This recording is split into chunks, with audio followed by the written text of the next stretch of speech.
That's because the sooner we all realize that all the MPSs are involved with each other.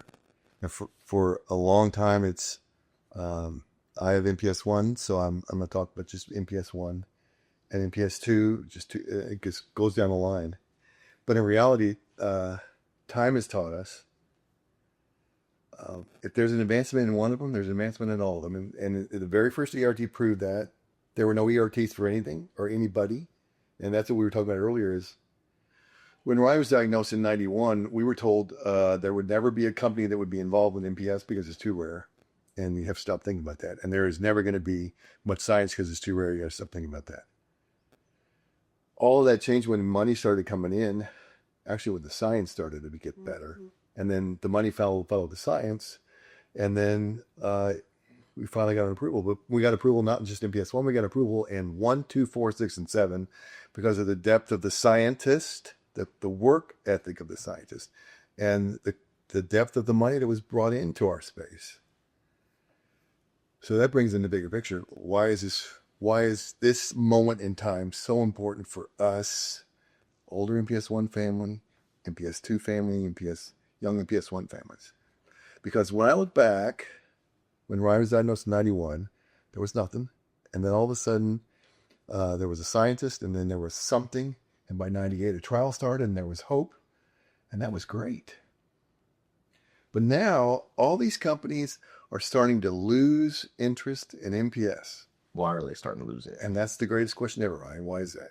Is the science bad? No. No, you see that all the time. Yeah, the science is there. It's sound. We've known 30, 40 years that heparin sulfate for MPS 1, 2, and 3A is the toxin that causes the disease, the symptoms from the disease. So the science has always been there. Now we have companies coming into this space, taking advantage of the science, creating something that targets heparin sulfate, reduces it, and then the child either is stable or they get better. Or they don't have symptoms if we get them early enough. We've been fighting so much for newborn screening, and now we're having families that are diagnosed, and because nothing else is approved, we can't give them anything. Clinical trials are closed at this point. They're not going to open back up. And if the drugs go away this time, why would a company come in and look at it as a business and say, you know what? I've got enough money to spend 10, 12 years trying to get this drug. And if I don't get it, we go out of business. That's not a good business model, right? So if these companies who have invested go away, there's nobody lined up behind them. We haven't seen that for the last 4 or 5 years. If you go back in NPS 2, 5 or 6 years, there were 5 companies, and we were all excited. 3 of those have gone completely away. They're not in the MPS 2 space because they thought, oh, well, these 2 that are left are really good options. So they're going to have this, get it taken care of because the science is sound. But what we're running into now is we're trying to prove to the FDA that the science is sound. And they're not listening. They either refuse to understand or they're really not understanding. So it makes it hard to believe that they really can understand science. It's pretty easy.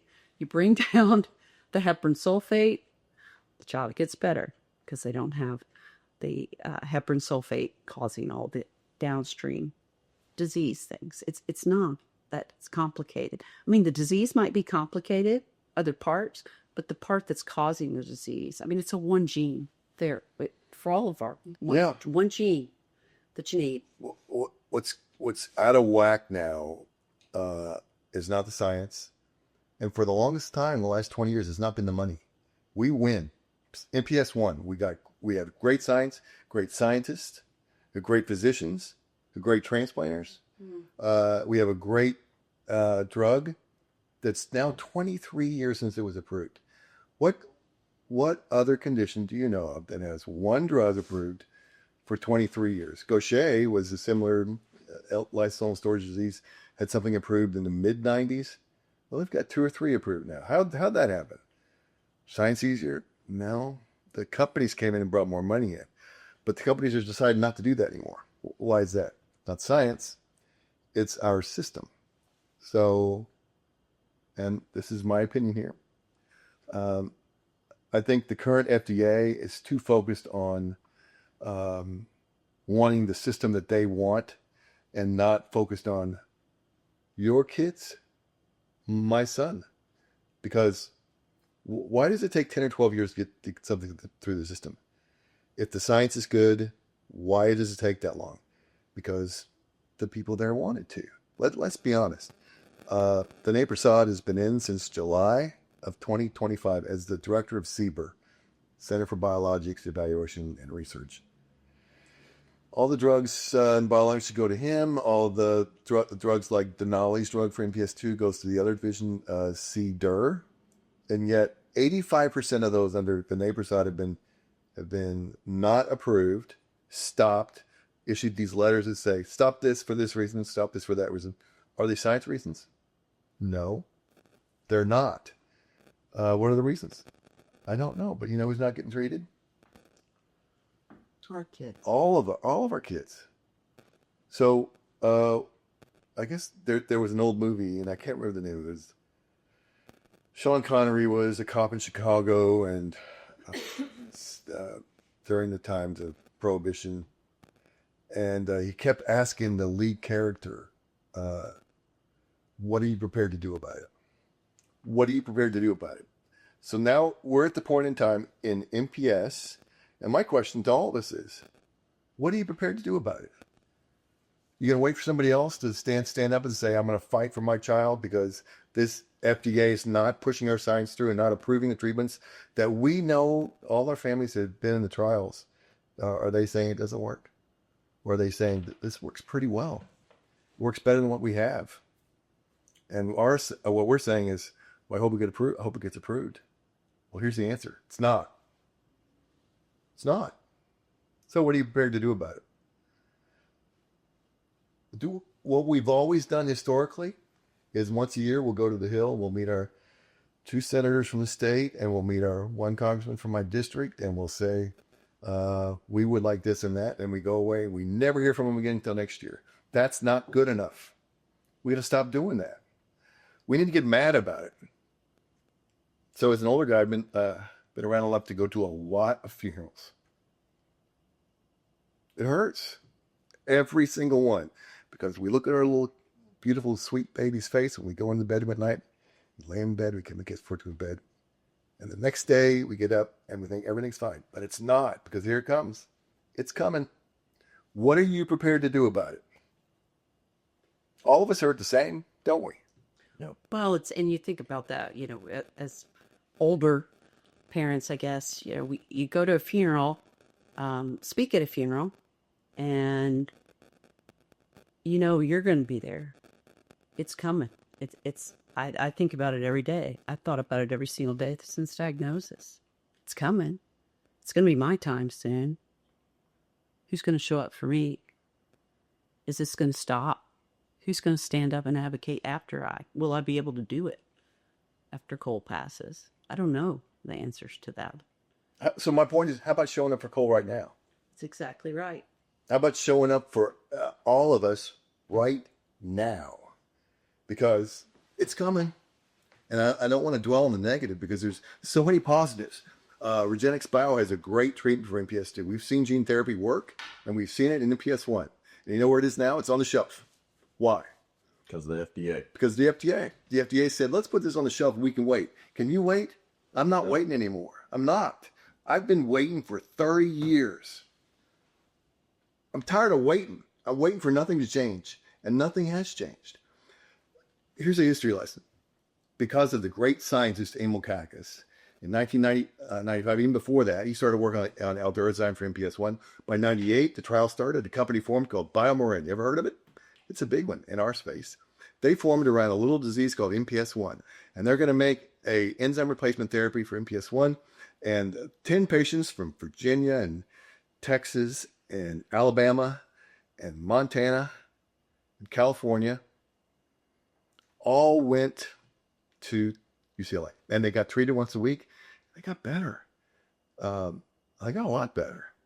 And BioMarin took the data to the FDA, and the FDA lead of that team said, we're going to accept something called a surrogate biomarker, which the poison that our kids are storing is getting less, and they're getting better. So the surrogate biomarker is going to be that poison, heparin sulfate, guanidine sulfate. It gets lower, kids get better. So put the data together, we're going to give you something like accelerated approval. So they did, except right before BioMarin brings the data forward after the first year, the end of 98, the lead of that specific team at FDA got brain cancer. And he died. So it was moved to a new group who said, well, wait a minute, you can't approve a drug on 10 patients on a surrogate biomarker, even though we told you could. You got to have another trial. And BioMarin said, we don't have any money because that was their first drug. And BioMarin's going to go away forever. You know what else is going away? Aldurazan. Oh, by the way, there's not one for BS2 anymore either, or 4, or 6, or 7, because BioMarin went away because the FDA said you have to have a double-blind, placebo-controlled trial. 44 patients, Germany, England, Vancouver, UNC, and New York. 5 years. 5. There were kids outside that trial who suffered, and passed away waiting. 5 years go by. In 2003, FDA says, okay, now we'll accept it. After the patients from the first trial testified at the advisory committee here, changed the hearts of FDA, and they approved it. You know what they don't have now? And the 85% of letters that the FDA and the Rene Prasad gave to families like ours with diseases like ours, you know what happened to the AdComs? Rene Prasad said, we don't want those. We don't want the patients coming in and worldwide experts like Joe Munzer and other worldwide experts. We don't want them coming in and tell us about our business, even though they know it. And we don't want to hear from the families, so we don't have them anymore. And we don't get approvals. Why is that? Because of the science? No. Because the kids aren't getting any better? No. Is it because it's not safe? No, it's safe. Well, why are we doing it? I don't know. I don't know. But we keep doing it over and over and over again. Oh, I mentioned Regenexx Bio. How about Ultragenyx in 3A? How's that working out? It's supposed to be in August. FDA, Rene Prasad said, nope, delay it. Some silly things about manufacturing, but if you look at the letter, which their CEO allowed us to, you looked at it. Mm-hmm. Other patients looked at it. There wasn't anything of value in there, but they stopped it until next year. Ultragenyx worked unbelievable amount of hours, filed it again, 156,000 plus documents. And the FDA, they filed in January. The FDA a couple weeks ago said, now we're going to issue what's called IRL. What's the I stand for? Incomplete. Incomplete response letter. Because they didn't read all the data of the 156,000 and the follow-ups data. So now 3A is not getting triggered yet. And we're missing one. Denali. They were supposed to be, their day was January 5th, right? Mm-hmm. Well, now it's April 5th. Why? CRL. Why? Science? No. Safe? Nope. Is it safe? Does it work? You've seen them. We think it works pretty darn well. But it's back to us. What are you prepared to do about it? We going to whine about it? Because that's what I've been doing for 30 years. Going to FDA, meeting after meeting. After that, remember the story about BioMarin? They were going to go bankrupt. They had to partner, 50-50 partners here. $100 million plus infused into the company to bring the Aldurazan across the threshold. Where's the $100 million coming from now? Those of us who buy Aldurazan every week. So the cost went up. So what are you prepared to do about it? So a group of advocates have said now on March 17th at say 9 in the morning, if you come in on the 16th to DC, the National MPS Society will cover it. We're going to cover your hotel and your airfare. If you come in on the night of the 16th, we'll all gather together. We want 150 people. That's a crowd that will make a great picture. To stand in front of the FDA and say, we're not taking it anymore. Understand, why are we the only ones going to the funeral? I've been to a lot of funerals. I went to a funeral in London last a couple months ago. Just as sad. It's horrible. And why are we the only ones at funerals? They're not there. They've never been there, and they're never going to be there. They're not our enemies. They just don't understand our urgency. So my question to all of us, MPS families, what are we waiting on? Why are we waiting? Get up, come to DC, stand in front of the FDA. We'll take some pictures. We'll alert the media and say, we're tired of the FDA killing our children because that's what they're doing. They're making decisions that are stopping the science, that are stopping your child who just got diagnosed with newborn screening. That's great news. They got diagnosed. They got treatment. But here's a better treatment. You can't have it. You just can't have it because our system says you can't. If it's safe and effective, why aren't we using it? Because Dr. McCary, the commissioner of the FDA, won't do anything about Dr. Prasad stopping all of the approvals in ultra rare. It's not just MPS, it's others. We need to stand up and fight. Those of us who can remember when AIDS was a acute terminal disease with no treatment, and now it's not. It's a chronic illness. They take a bunch of different medications that are all approved by the FDA. How'd that happen? Good science and families who said, I'm not taking it anymore. There were AIDS families who handcuffed themselves to the gates of the FDA. That's pretty out there. But you know what? AIDS is a chronic disease. It is not an acute terminal illness.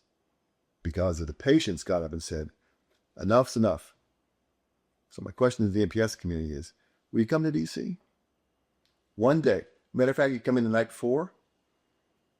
The society has worked hard to get money to cover your flight, cover your hotel. You can stay 2 nights if you want. You can stay 1 night. You get up the next morning, take the bus to FDA. You want to make some meetings on the Hill to say this is what we did and this is why we did it. I want my senators to call the FDA and tell them to stop doing what they're doing. I want my congressperson to call and say, stop doing what you're doing because my child does not deserve to die. Period. You can go back home that night.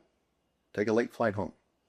1 night's hotel, 1 flight, or if you don't want to go back that night, stay another night. The MPS Society is working hard to gain the money to do that. It doesn't just have to be the MPS families. I know here every day, you all do as well. What can I do?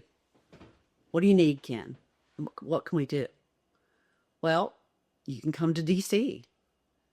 The other thing we're trying to get to, who could make a difference here?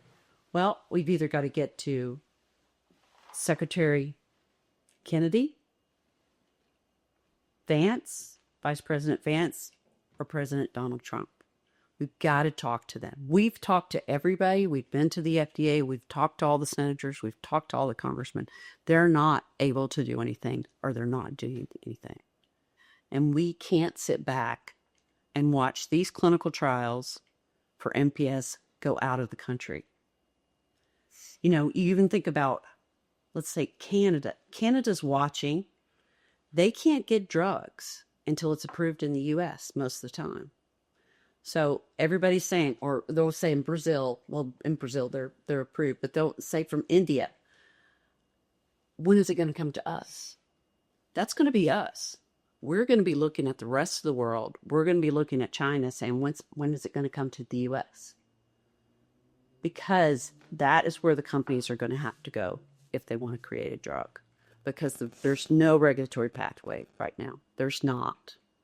And if there is, it's going to take 10 years. The company's going to go bankrupt. The science is going to go out of the country. And that's going to be an issue. That was one of the things that I hadn't thought about. So I'll be honest that when things started happening, things started getting on pause and like local people were talking to me. I was like, the thing is, like, it's sad for me, but I'm more sad for my friends that don't have a treatment option. Cause like we do have a treatment option. We're in a honeymoon phase or whatever. But then you said, you know, if these don't get approved, then there will not be anybody else looking at MPS. And so that's something that, like, we would never think about, I don't think, without you saying something like that. And so that's something that I feel like MPS 1 families, and not that to call out the different things, but they don't think about that because we're sitting here saying we're safe, I guess. this is MPS 2, this is MPS 3. But so when you said that, Yeah. that was one of the things you said. That I was like, okay, it Yeah. kind of changes our feelings and our thoughts. And as you said, you've been here 30 years. Why didn't we continue on ERT? 10 years ago, we like, surely there's going to be something better. And so now we are. They said Kennedy would never live to be 11. She's 11 and she's playing basketball. But it's also like, crap, she's 11. She's lived past how long May said she would live. So now how are we going to live another 11 years? You know, we don't have another 11 years without a better treatment option. That's a great way of looking at it. For the transplant families specifically is, so as an older guy, I can tell you when Ryan was diagnosed, you couldn't tell back then if he had attenuated or a severe earlier. So the physician, MD PhD guy in Dallas said, I can refer you to get a transplant, but I have to tell you the numbers, they'll say it's 30% mortality. 30% of them die, but I think it's closer to 50%. Those were the numbers back then. But now, my point is transplant has improved incrementally because of great scientists and great physicians in the transplant world that have gotten it better. Aldurazyme has not improved since 2003. It's a great drug. It saved Ryan's life. There's absolutely no question about it. But it hasn't gotten, there's not a next generation. Dr. Kakis will tell you that the physician scientist who developed it, he never in his wildest dream thought 20 years plus years later there wouldn't be a follow-on drug. But there isn't a follow-on drug. And why is that? It's not science. It's our system. Who changes the system? Us. We have to get up and get mad about it. So Cole was diagnosed in 2012. He didn't get into a clinical trial till 2014 because there was a hold on the drug that he was going to get. And that was the only thing that was available at the time, intrathecal, for boys with MPS 2. Nothing else crossed the blood-brain barrier. So for 10 years, he was in that clinical trial. The company would take information to the FDA, say, do you think this will work? Nope. Go back. Go get more information. And they continued to do that for 8 years to a point where the company said, we can't do this anymore. So all of the kids that have been waiting 8-10 years for something that would cross the blood-brain barrier that would actually go straight into the brain died. They're not around anymore. Cole doesn't have peers. If they're not in that clinical trial, he doesn't have peers. He's 15 and a half. He's supposed to live to 15. Don't think I'm not scared. So this is what I'm thinking. You know, even when I, at that point, put Cole in, and I say this often, I put Cole in that trial in 2014. I did it because I knew something better was going to come along. I said, I just got to keep my boy alive long enough till something better's going. It's here, but I can't get it to him because we can't get this over the finish line. We can't get this approved. So Cole and, his 43 other friends are getting this drug. There's the kids that are in the clinical trial. There's kids waiting because the clinical trials are closed. And that if this goes away, it's going to be the same as Cole's with the IT trial. Kids outside, not going to get anything. Are we going to go back to the ones that aren't approved and say, we know that drug worked well, and guess what? You got 12 years on it, but didn't get approved, so you can't be on it anymore. We ran out of money. And that's what's going to happen. And again, the idea that there's companies waiting, they're not waiting. I go to World Symposium every year. I'm not meeting with companies that want to come into our space. It's the same companies that have been here for 10 years. And we've watched them come and go. I've met with them, and they think that's all great. The next thing I see a press release that they're out of business. This is reality. If we don't do something now, then we're not going to see anything for another 30 years. I mean, for MPS 2, Elaprase was approved in 2006. 20 years, no improvements, nothing. Same thing 20 years ago, 30 years ago. The companies aren't knocking down our doors. This is an ultra rare disease. So we've got to get up. We've got to do something now. You can't sit back and think, oh, they're handling it. They're doing it. Thank you for fighting for us. Who's they? Right. It's us. That's all the people. That's Bingo. us. We're looking at they. You're looking at me. I'm they. We're all they. If we don't do, to Tim's point, if we don't do something now, Dr. Kakas wrote a book about the struggle to get it across. In his book, he highlighted.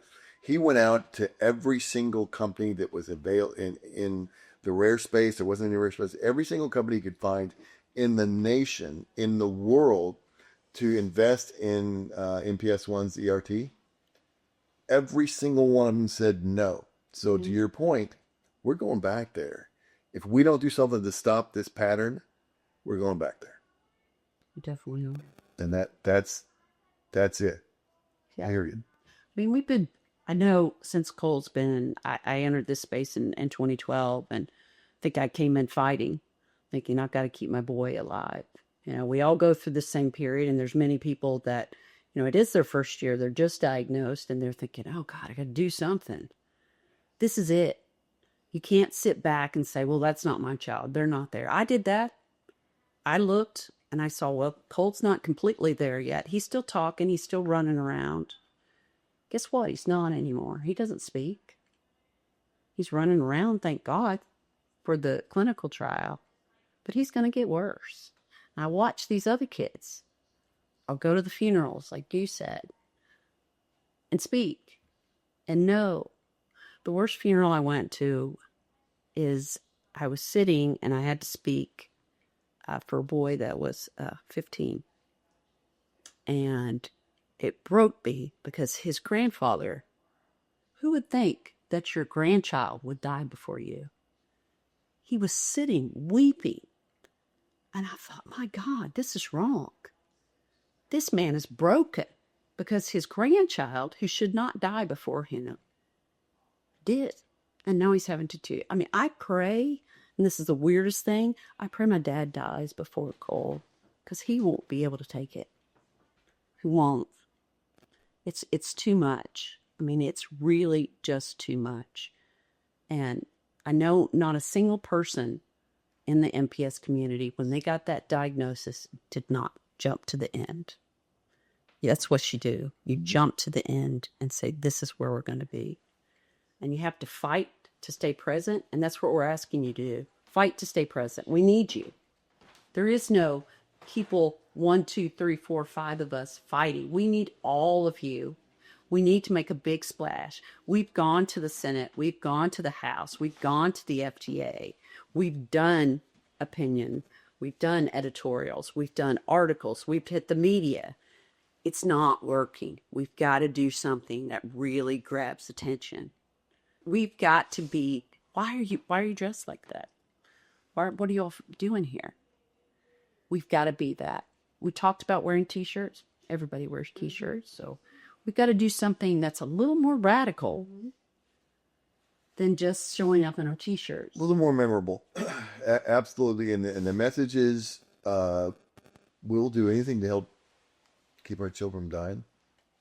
But the one thing we can't do is get an approval. And the people who can work at the FDA. And the FDA is saying, tomorrow, come back another day. It reminds me of the Wizard of Oz, where they bring what the wizard wants, and the wizard said, well, come back tomorrow. Come back another day. Bring the witch's broom. Bring something else. And every time they do that, we go to another funeral. What are you prepared to do about it? Picture 150, 200 people standing in front of the FDA, all with the same message. FDA is killing our children. And that's really not out of line, because how many kids are going to die that never got the chance to be treated by MPS 3A's gene therapy, or by MPS 2's gene therapy, or MPS 2's ERT, or MPS 1's ERT, the next generation that's sitting on the shelf and will not be developed in my lifetime unless we do something now. Now is the time to stop looking for them to do something. We're the ones. So that's the message. We've sugar-coated this whole message. period, with sugarcoat. Great point. The FDA is killing our kids because there's been no treatment since 23 years. Am I correct on that? Absolutely. So, MPS families, we're asking you, get your butt to Washington, D.C. These two have lived it for 20-something years, 30 years even. They're saying if these companies don't get approval by the FDA, which is put off, there's not been a new treatment in 23 years, that the companies are going to leave. They're going to go out of the country. There's been a lot of words said, but that's the point. The FDA is killing our kids because they keep putting it off and putting it off. We need you to get your butts to D.C. We need Trump. We need Vance. We need to bypass the FDA because that's what's happened. They're killing our kids and we can't sit around and wait on it. We have to do something. And this is our something. We're going to make it.